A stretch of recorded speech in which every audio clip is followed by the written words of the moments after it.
Сәлем достар, бүгін біз сіздермен бірге банофи пай дайындаймыз. Бұл үшін бізге 200 грамм бөлме температурасындағы сары май, 400 грамм ұн, 2 жұмыртқаның сарысы, 100 грамм қант ұнтағы және 1 шай қасық разрыхлитель қажет болады. Бірінші болып сары майымызды бір ыдысқа салып аламыз.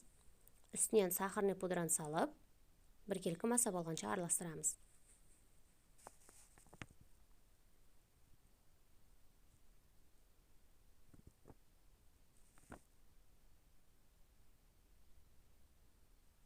Оның үстіне жұмыртқаның сарысын салып, жақсылап араластырамыз. Разрыхлительді ұнға салып, ұнды массамызға саламыз.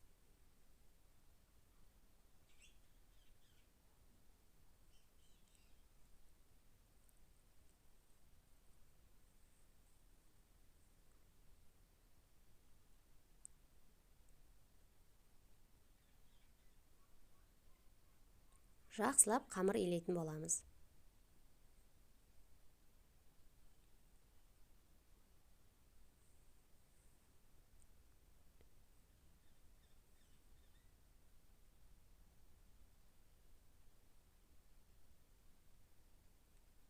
Міне бізде осындай жұмсақ қамыр пайда болды.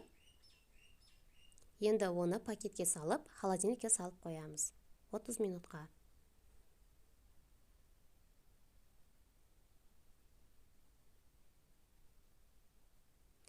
Холодильниктен алған соң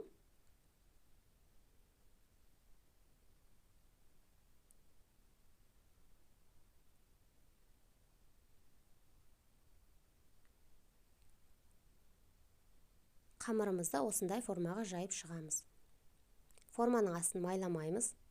Бұл жерде менде форманың диаметрі 24, сіздер 26 мен жасасаңыздар да болады. Осылай жайып шығамыз.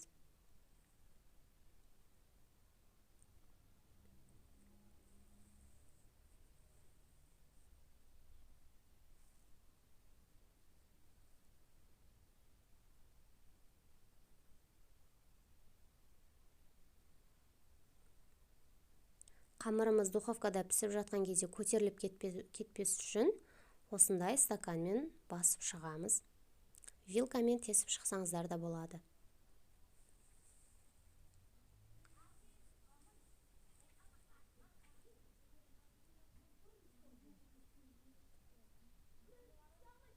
Біздің қамырымыз дайын болды. Енді оны 35-40 минуттай духовкада пісіріп аламыз.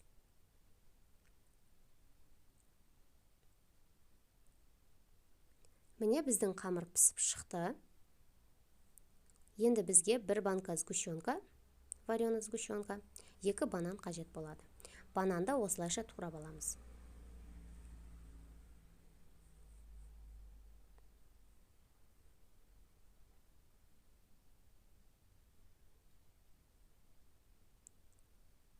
Сливкиге сахарный пудраны салып, қою болғанша миксерлеп аламыз.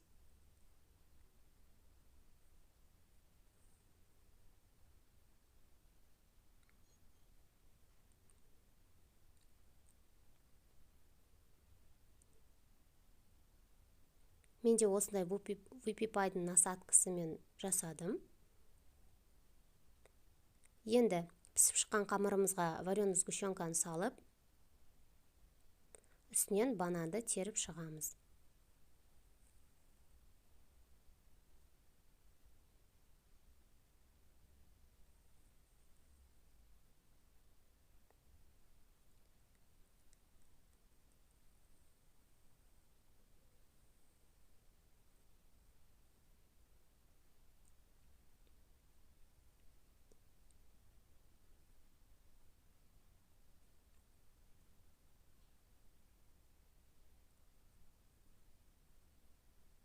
Енді кремді видеодағыдай етіп, бананның үстінен жағып шығамыз.